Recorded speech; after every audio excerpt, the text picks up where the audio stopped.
Hello and welcome to episode number 561 of Smart Podcast Trashy Books. I'm Sarah Wendell, and today Meredith Goldstein is joining me. Meredith is the host of the Boston Globe's Love Letters podcast, and she's been writing their Love Letters advice column for years. The newest season of Love Letters has just arrived, and this season is all about money and how money affects relationships. So we are going to talk about the stories from the couples that are featured in the season, and what she's learned about love and relationships, writing an advice column about love and relationships for so long. I will have links in the show notes to where you can find the Love Letters podcast, where you can find the advice column, and where you can find Meredith. I love doing podcasts with podcasters. It is so fun because I get to make sure that everyone knows about a cool show and I get to have cool conversations. So I hope you enjoy this episode.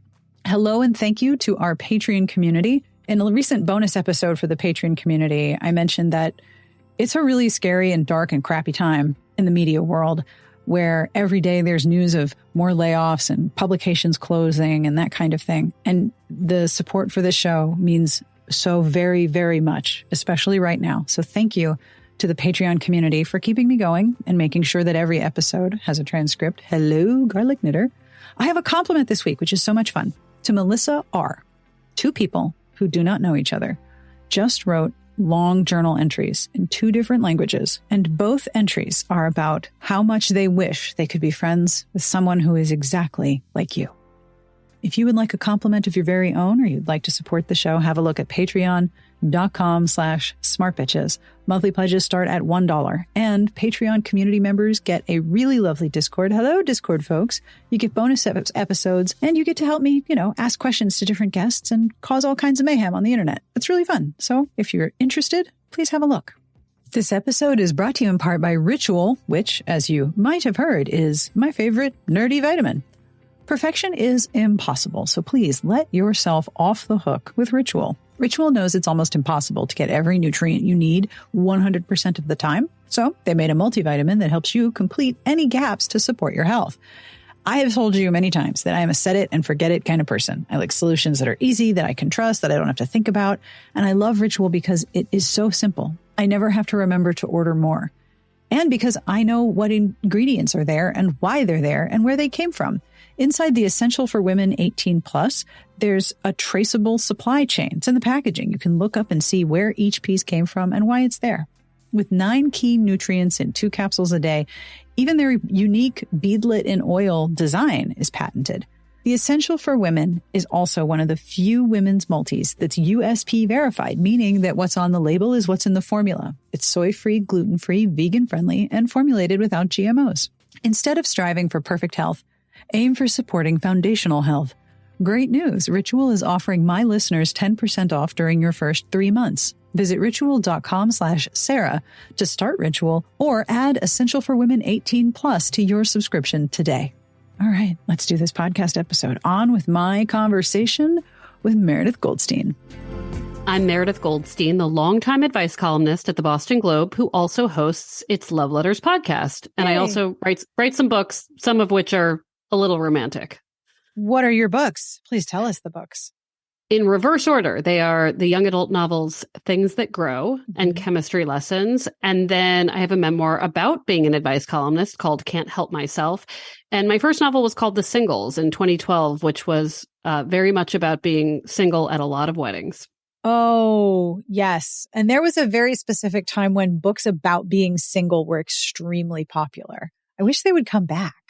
Yeah, it's funny. When I think about that book, it was literally called The Singles, which as a Gen X person, I was like, but there's a movie called Singles. And I had named the book The Minus Ones for plus ones. And I still wish that had been the title because I just feel like everything I got in that era of my 20s at that point was like, who's your plus one? Do you have a plus one? Am I getting a plus one? And yeah, it seemed like we really wanted to explore that experience. I think The Minus One is a great title and you should hold on to that title. Like, don't give that. I'll just call it that. Yeah, exactly. So congratulations on the latest season of Love Letters. I know that each season focuses on a different element, and tell me about season 8, and also congratulations on 8 seasons. 8 seasons. I mean, I'm really excited. So when I was approached to do a podcast by the Globe. I was like very tech not savvy. Uh-huh. I wasn't listening to that many podcasts, and I wasn't listening to them correctly. And I'm such an old school advice columnist, right? Like I just was like, I get a letter, I answer at the end. And I didn't want to do that in a podcast, Right. like just riff on a letter. I mean, Cheryl Strayed was doing that. There were other people doing that. So we really wanted to tell these like juicy narrative stories where people really told me from start to finish a thing that happened to them. And I remember looking at everyone at the Globe that was involved and saying, I want the entire first season to be about getting dumped. And I said, I want it to be like Serial, but for getting dumped. And they all looked at me because Serial was really in its, first heyday. And they were like, I don't even know what that is. Like Serial for getting dumped, right? Like, what are you investigating? What's happening? And I was like, no. I want every aspect of what it feels like to go through a breakup to be covered. And they actually said to me, I don't think there's enough there. And I was like, oh, there is. Oh, there is. And so I could have done 3 seasons on breakups, but we only did the first season about breakups. And the second season was about how to meet someone. I mean, we really hit all of these different topics over the years, including lessons learned at different ages and big changes. But for season 8, I was like, the thing that we keep not talking about, but that is so there is money. Yes. And it's something I'm not that great with. Like, I'm not terrible with it, but I'm not great with it. And people are struggling, and sometimes they're not struggling at all. And there's a lot of shame around it. They say that a lot of marriages break up because of sex and money. And I wanted to sort of talk about whether that's true. And I did a call out for stories about money and love. Oh, and I'm sure no one had anything to say at all. Everyone was like, money? That's not a problem for anyone at all. No. It's interesting because this was the first time that when I put out the call out, my own friends and family, people in my life, texted me and said, boy, do I have a story to tell if I felt comfortable telling it, which I do. Wow. So this was the first, these are people who are willing to say anything on my podcast to each other, to themselves. But this crossed a line in a really interesting way of like, well, I would never talk about that.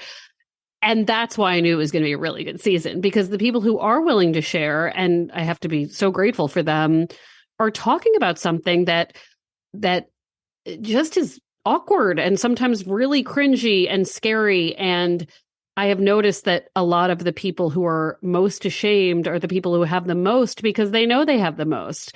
So, this isn't just about wealth and who hasn't and who doesn't, but, our first episode, for instance, is about financial infidelity. So how do you even define that? And what is it? And what does it look like? And is it forgivable? Oh, my goodness. I have a bunch of questions now. Okay. First, why do you think there's a line that people are not comfortable talking about money? This is something they grew up maybe not knowing about their own household, their parents. This was the ultimate we can't mention it thing. And in fact, so many of the people I've interviewed said, I thought we were one way growing up with money, but it turned out we were in a different position. I thought we didn't have anything, but it turned out my parents were good savers. Like, they didn't know, they didn't ask. And it seems like a grown-up thing that you don't talk about. And then it's rude. And this is, transcends into, do we talk about our salaries now? Yeah. One of the most awkward and wonderful parts of making this season was 2 producers in a room with me. We're all Boston Globe employees. And a guest asked us, well, how much money do you all make? And my instinct was to say, oh, we can't talk about that. That seems weird. My instinct was to say, I don't know if we're comfortable sharing. We're colleagues. And what if we make different amounts? And we did share. Uh-huh. And it was very cathartic. And it wasn't actually that surprising in terms of what we made and how it stacked up. There is a certain sort of, is it rude? Is it my business? And what if people find out that I have more or feel bad about, not having what I have? So I think that's it. I mean, sex is still pretty up there. Yeah. In terms of not just what's taboo, but when you're not having sex, it can be difficult to talk about. Yeah. I think when you're having it, it's like kind of amazing to talk about sometimes. Or if you have problems with having sex, or you don't understand an element of your sexuality, or your physical body doesn't do the things that you expected it to do, that can be really difficult to talk about as well, because you feel like you said, you feel like you're not enough. You don't have enough. You aren't enough. And that's a very difficult feeling to articulate past. I also think it's interesting that right now we're in the golden age of television about rich people. Oh my gosh. Have you noticed that? Everybody is super wealthy. It's like Dynasty with angst. Yes. And it's, and some of it is mocking this wealth gap. And then the next second, it is making you remember that you can have all the money in the world and be completely devastated as a person. So I wonder about pop culture and its ability to make just a regular guest on my podcast feel ashamed that they didn't have student loans. Mm-hmm. And even the national conversation about debt and different kinds of debt, we're just very aware of it right now. So I think it's a perfect time to do this season because people are already thinking about, well, what does it mean that I don't have enough? Or what does it mean that I do have enough? Yeah. And always, you know, there are people who are on the podcast who legitimately have enough. Mm-hmm. And they say, you know, I'm in the middle. I'm somewhere in the middle. And they know that, but they don't see the big, vast middle that there is. Yeah. They're comfortable. Okay. Does that mean you're comfortable flying privately? Like, how are you comfortable?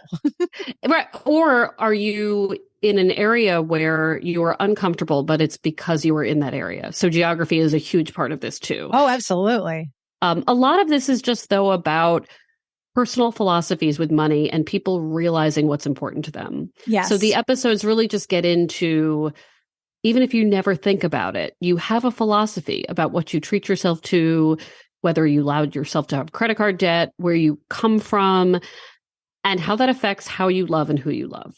And money is really hard, I think, to talk about because it's tied up in class and it's tied up in a sense of self-worth. And it's also tied up in, you know, all of the horrible colonialist white supremacy that we're still trying to untangle as well. It's very thorny. So I am very curious, what were some of the most interesting stories from this season? And what is financial infidelity? Is that spending money that you're not telling your partners about?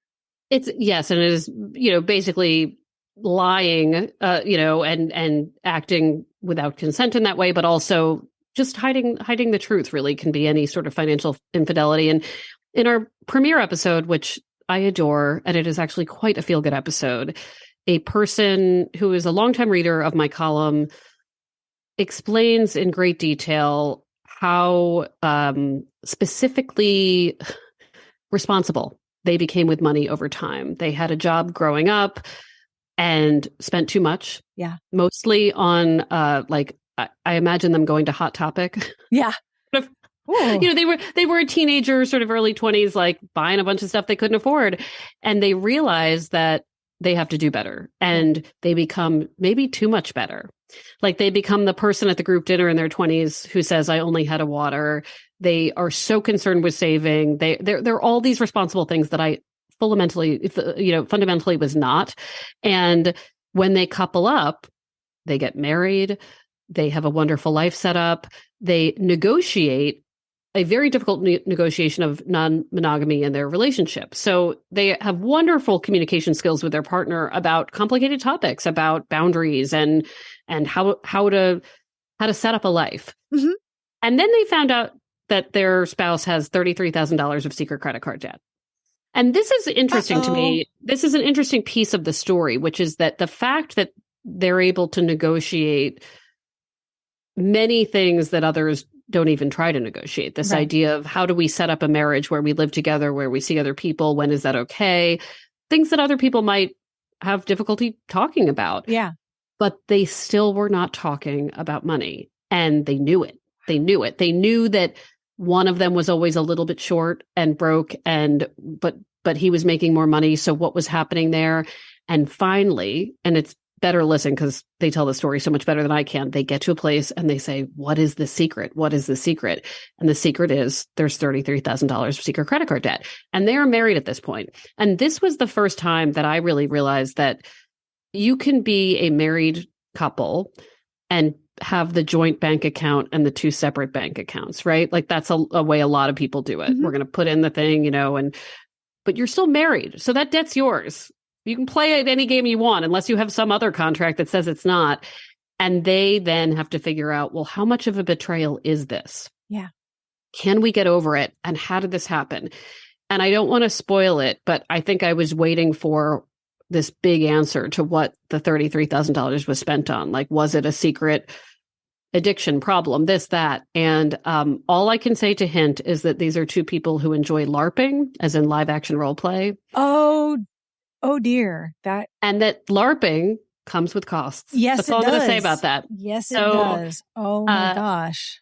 I have been thinking a lot about if I were in $33,000 of credit card debt for something I adored to do, like, or collect, what would it be? And I've just decided it would be coats. Like, really great coats. Solid, absolutely.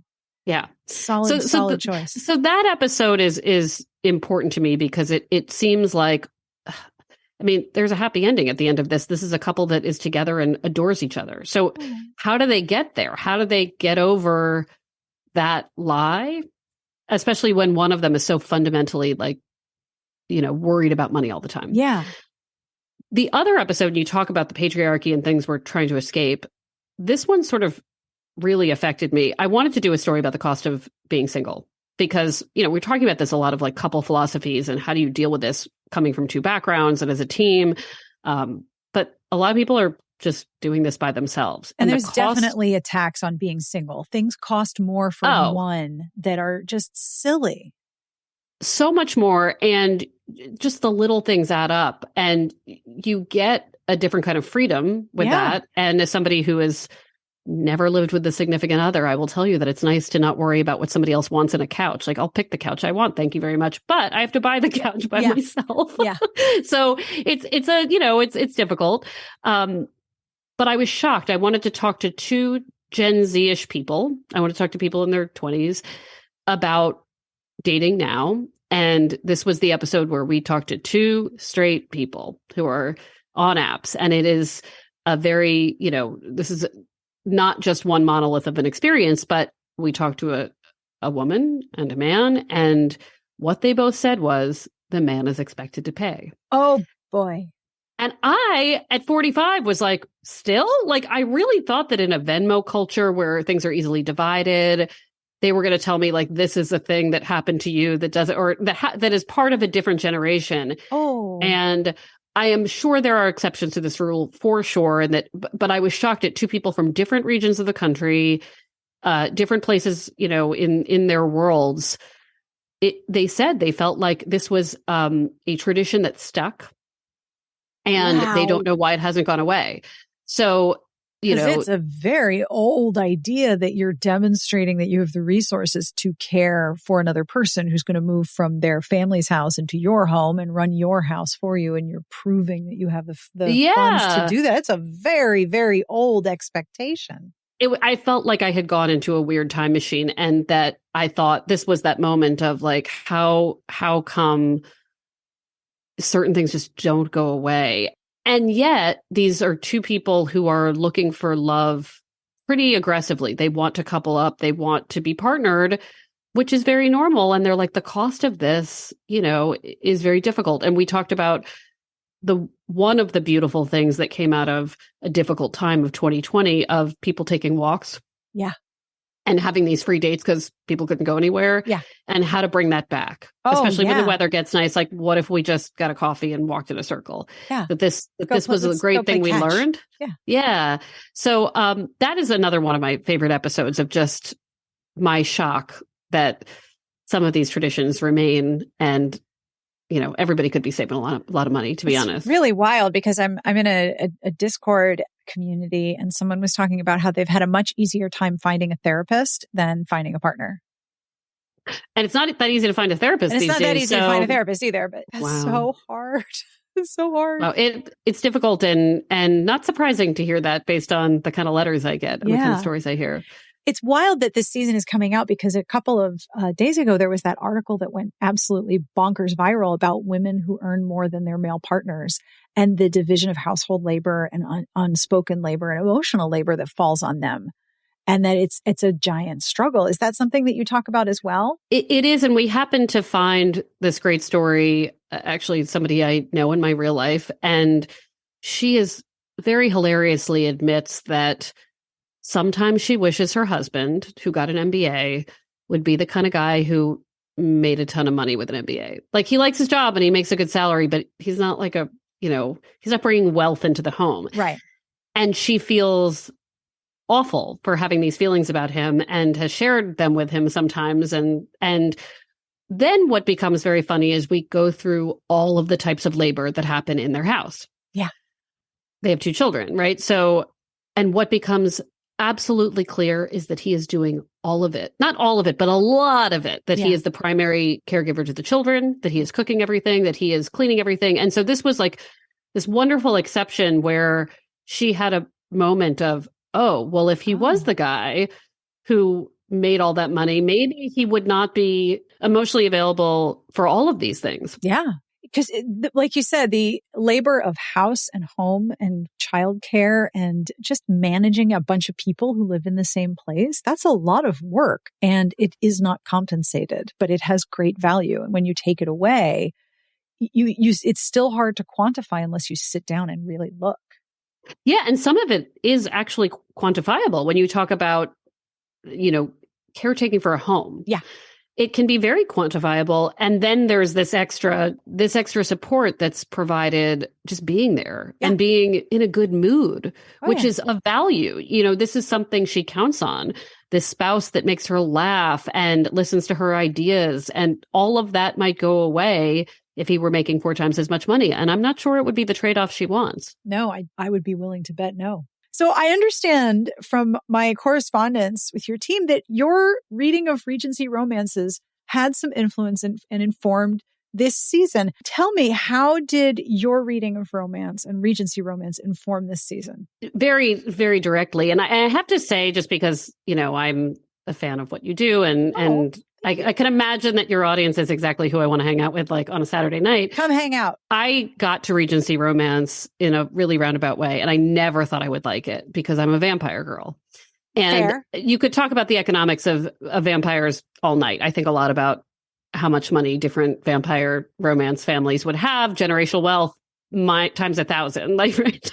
It's like, imagine the worries, though. Like, all right, the market's going down and I'm literally going to live forever. God damn it. Yeah, what do you do, right? Do you do? But your accounts probably look pretty good. So I went from vampires to werewolves because you hit the wall. And then from werewolves, there's something about werewolves that can carry over to people writing about Scotland. Oh, absolutely. I can't quite give you an A to B on that. You probably can tell me, but so then I'm like, well, I like this author, and I can't remember the first author that made me go over to like, okay, I'm a Scottish werewolf.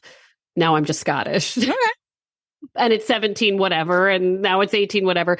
So there's this weird like gateway drug vibe of werewolves into Regency romance that I'm sure someone smart has written a paper about, where I was like, well, maybe I'll try this series, then that series, and then the next thing you know, I'm like, waist deep in Tessa Dare novels. What I also found in discovering Regency, which many readers know, obviously, is how delightfully modern they are.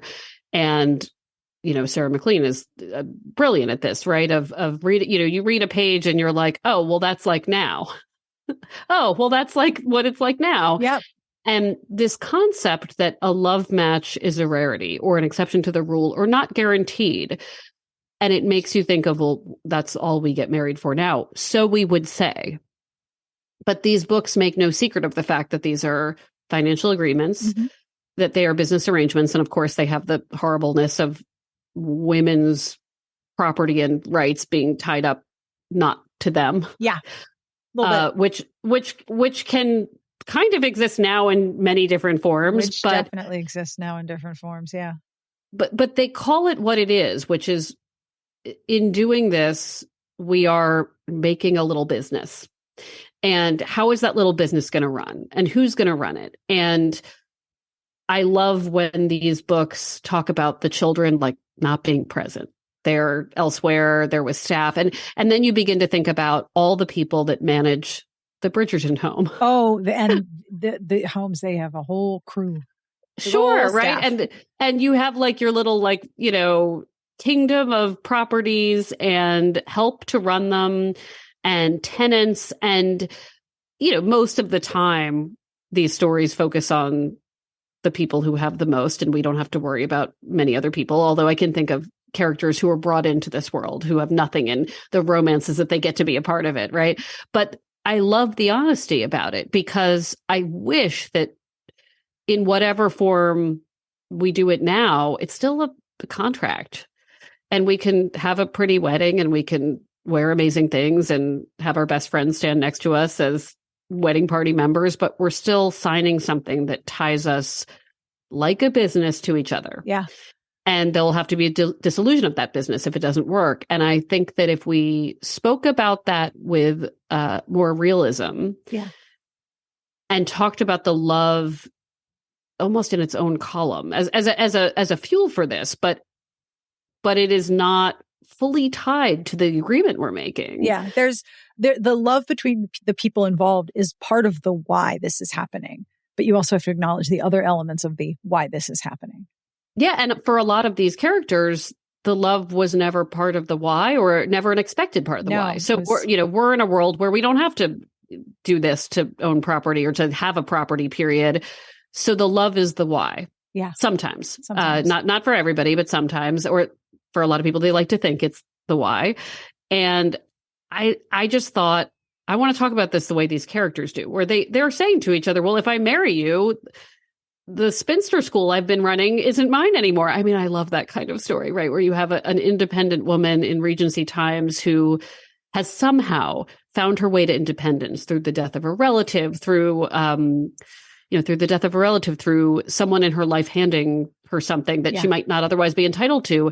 And then she has to decide, do I want to give up this independence to couple? And what does that mean? And I think that's a reality too, that when we get together and we tie ourselves to someone or more than one person, we are saying, I'm going to bet on you in an interesting way. So it's really, I don't mean to make it sound unromantic, because these are romance novels and they're beautiful. And of course, everything works out in the end. But I love that Regency in particular just gets right into the contract of it all. Yeah, because it is first and foremost a contract. Yeah. And you have to consider money and wealth, station, property, class. Marrying across class lines is a big old deal. That system of in a season where people are shopping for spouses. Yeah. It's so unromantic and yet so true and so important to call it what it is. And how many seasons of The Bachelor do we have now? Oh my gosh, like a zillion. Yeah. And that's, you may have just given me the fuel I need to find a way in to The Bachelor, because as an advice columnist, people always assume, oh, well, you must love The Bachelor. And I find it like I get very anxious and I cannot. I can't do it, but maybe that's the way in. Maybe if I think of it in those terms, I can like find something to appreciate about it. But I don't know. I can't, because one of the foundations of reality television is to make sure that you have people who will play characters who will create conflict. And because the conflict is being generated partially by the producers and then partially by that contestant / character, I don't trust that there's a resolution that is going to be satisfying or healthy or even something I want to watch. And also, I get terrible secondhand embarrassment. And a lot of The Bachelor is just secondhand embarrassment in high-heeled shoes, and I cannot. Yeah, I will tell you that I do love the show Burning Love. And I can't remember what that's streaming on now, which is a parody of I've heard The Bachelor, which is wildly funny and so well done.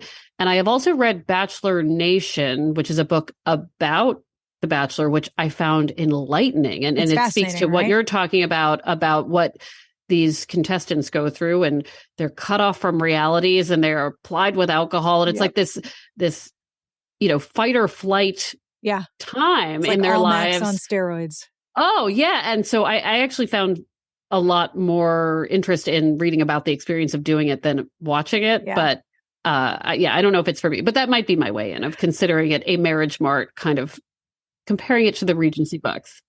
So based on this season and on prior seasons and all of the advice that you've given, what are your most effective pieces of advice for people about love and relationships? What things do you find yourself saying other than, okay, you need to talk about money to a lot of people?